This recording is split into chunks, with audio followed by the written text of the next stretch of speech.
Muslim men are allowed to marry 4-5 times, I think.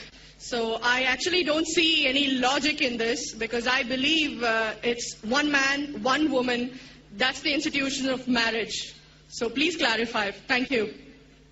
As far as polygyny is concerned, a man having more than one wife, Islam is the only religion, and Quran is the only religious scripture on the face of the earth which says marry only one. There is no religious scripture besides the Quran. I am a student of comparative religion, which says marry only one. There is no verse in the Bible, no verse in the Bhagavad Gita, no verse in the Veda which says marry only one except the Quran. If you read the Hindu scriptures in Ramayana, the father of Sri Ram, how many wives did he have? How many wives? More than one? More than one. 3 wives. Fine. Shri Krishna, according to Mahabharata, how many wives he had? Unlimited. Not unlimited. You don't know your scripture well. No. Did he have 4 wives? No. I have no idea. Not 4, not 100, not 1,000, 16,108 wives. How many wives he had? 16,108. So why can't we Muslims have 4? What's the problem? When Shri Krishna can have 16,108 wives, why can't we have 4? Further, if you read the Vishnu Purana, chapter number 24, verse number 1, it says a Brahmin can have up to 4 wives. If you read the Jewish scriptures, it gives you permission to have as many wives as you wish. If you read the Christian Bible, it gives you permission to have as many wives as you wish. If you read the Bible, Abraham had 3 wives.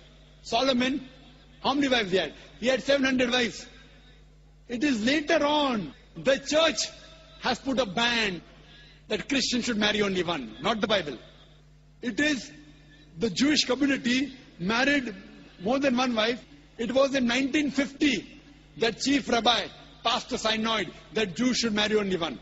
So it is the rabbi, not the Jewish scriptures. And according to Hindu scriptures, you can marry as many as you wish. It is the Indian government in 1954 passed a law called the Hindu Special Marriage Act. Hindu Special Marriage Act, which says Hindus should marry only one. It is not the religious scripture. It is not Bhagavad Gita. It is not Ramayana. It is not Mahabharata. It is not Veda. It is the Indian Penal Code. Now, let's analyze what does the Quran say. Quran says in Surah Nisa chapter 4 verse number 3, marry women of your choice in 2s, 3s or 4s. But if you can't do justice, marry only one. This statement, marry only one, is only given in the Quran and no other religious scripture. It says, marry women of your choice in 2s, 3s or 4s. But if you can't do justice, marry only one. So if you want to marry more than one woman, one of the criteria of the Quran is you should do justice. If you can't do justice, you should marry only one. Now, what are the reasons, logical reasons a person can think that why has Islam permitted certain men to have more than one wife? Many non-Muslims think it is fard, it is compulsory for a Muslim man to have more than one woman, to have more than one wife. It's not compulsory, it's optional. It's not fard, it's not compulsory. Have you heard of Dharminder? Yeah. How many wives he has? 2. Muslim or non-Muslim? Non-Muslim. Non-Muslim. Your previous chief minister, what's the name?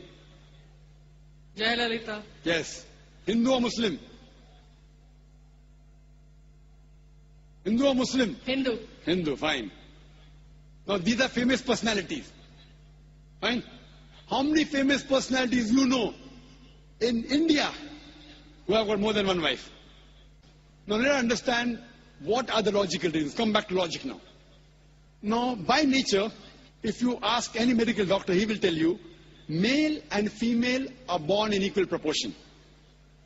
Girls and boys are born in equal proportion.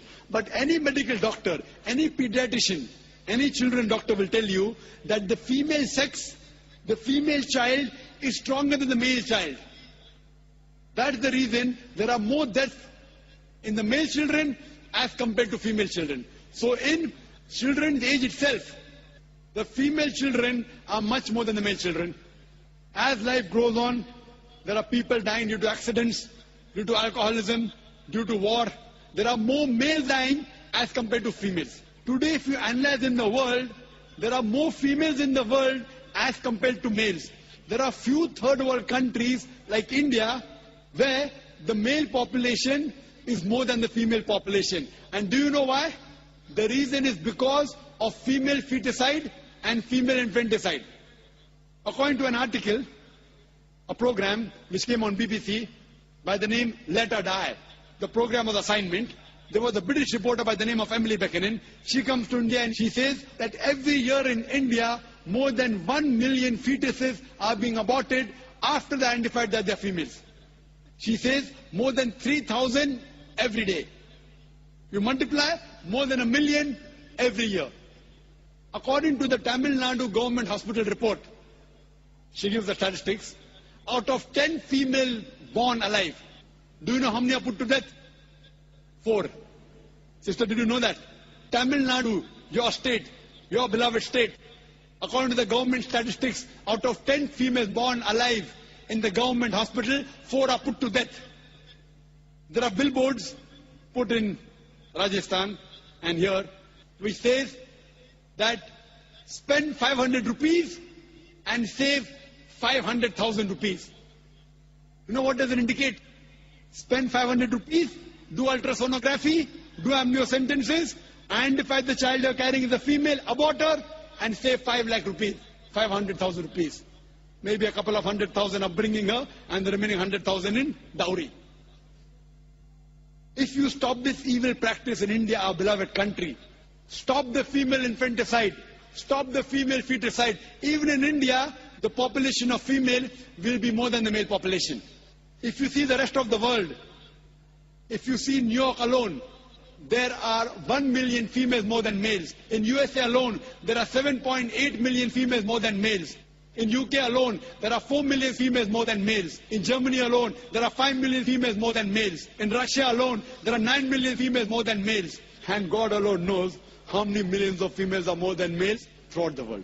Suppose I agree with your philosophy, sister, you said, 1 man, 1 woman. If I agree with you, sister, with your philosophy, 1 man, 1 woman. And suppose my sister happens to be in America, or your sister happens to live in America. And suppose the market is saturated.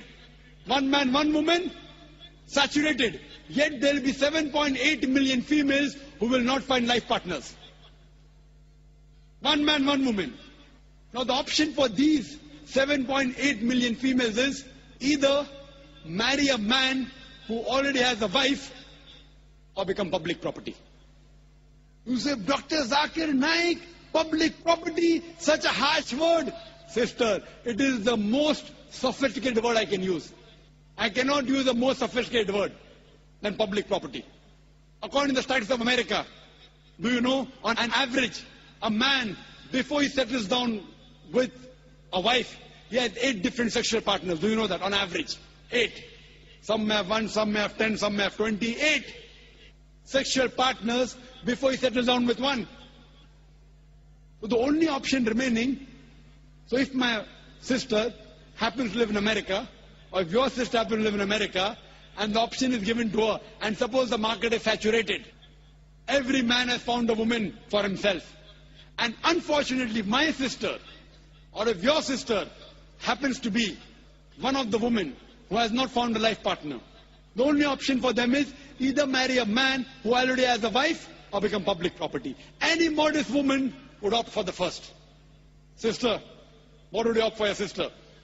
Marrying a man who already has a wife or become public property? My sister's too young to be married. So when she grows up and if she happens to go to America, or if you happen to be in America, her choice. What would you prefer for her? You're the elder sister. Would you prefer her becoming public property or marry a man who already has a wife and get equal rights? In Islam, if you have a second wife, you give equal rights. In America, the public property has got no rights. She's degraded. She's dishonored. In Islam, she has an equal right. She gets honor. What would you prefer for younger sister when she grows up? Sometimes it's difficult to speak the truth, sister, correct? Especially in front of such a large audience. Anyway, I've got your answer, sister. Thank you. And your silence speaks for that. So that's the reason in Islam, sister, men have been allowed to marry more than one wife, is to protect the woman, not to degrade her.